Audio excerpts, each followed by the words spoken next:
Praise the lord. దేవుని నామమున మీ అందరికీ నా వందనాలు.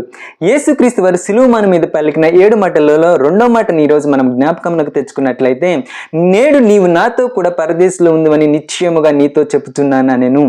ఈ మాట మనం ఈరోజు ఒకసారి జ్ఞాపకంలోకి తెచ్చుకున్నట్లయితే, ఈ మాటలో కన్వర్షన్ ఆఫ్ థీఫ్, దొంగ మార్పు చెందడం అనేది ఈ మాటలో మనము చూడవచ్చు. ఆ దొంగ ఎలా మార్పు చెందాడో చూద్దాము. యేసుక్రీస్తు వారిని సిలువ వేసినప్పుడు ఆయనతో పాటు ఆయన కుడివైపున ఒక దొంగని, ఎడమ వైపున ఒక దొంగని సిలువ వేసి ఉన్నారు. అయితే యేసుక్రీస్తు వారిని ఆ శాస్త్రులు, పరిసయ్యులు ఆయన నిందించుచు అవహేళనగా మాట్లాడుచూ ఉన్నారు కదా. వారి నిమిత్తం యేసుక్రీస్తు వారు ఫస్ట్ మాట ఇలాగా అన్నారు కదా, తండ్రి వీరేమి చేయుచున్నారో వీరెరుగరు గనుక వీరిని క్షమించమని. ఆ మాట ఒక ప్రభావము ఈ కుడివైపునున్న దొంగ మీద చూపిస్తుంది.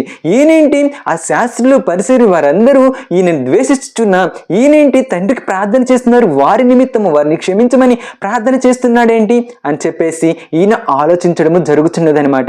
ఈయన ఆలోచిస్తూ ఉండగానే ఆ ఎడం వైపునున్న దొంగ యేసుక్రీస్తు వారిని ఇలాగ అడుగుతున్నాడు, నీవు క్రీస్తు అయితే నువ్వు కాపాడుకొని మమ్మల్ని కూడా కాపాడవచ్చు కదా అని అడుగుతున్నారనమాట. కుడివైపునున్న దొంగ ఎడం వైపునున్న దొంగని గద్దించుచు ఇలాగ మాట్లాడుచున్నాడు, నీవు అదే శిక్షలో ఉన్నావని చెప్పేసి దేవునికి నీవు భయపడవా?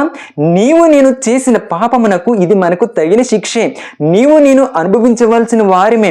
కానీ ఈయనలో నాకు ఎటువంటి పాపము కనిపించట్లేదు, ఈయన న్యాయవంతుడుగా ఉన్నాడు అని చెప్పేసి యేసు వైపు చూస్తూ ఇలాగ మాట్లాడుచున్నాడు. నీవు నీ రాజ్యంలోనికి వచ్చినప్పుడు నన్ను కూడా జ్ఞాపకం చేసుకోయా అని అన్నప్పుడు యేసుక్రీస్తు వారు అప్పుడు అంటున్నారనమాట, నేడు నీవు నాతో కూడా పరదేశంలో ఉందని నిశ్చయముగా నీతో చెప్పుచున్నాను అని.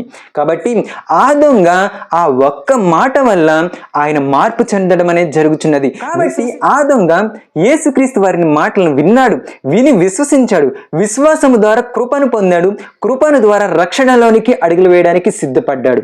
కాబట్టి ఈరోజు నీవు ఎంతో వాక్యాన్ని వింటున్నావు, ఒక్కసారి ఆలోచిస్తావా? నీవు ఏ మాటకి లోబడుచున్నావు? దేవునికి లోబడుచున్నావా లేదా?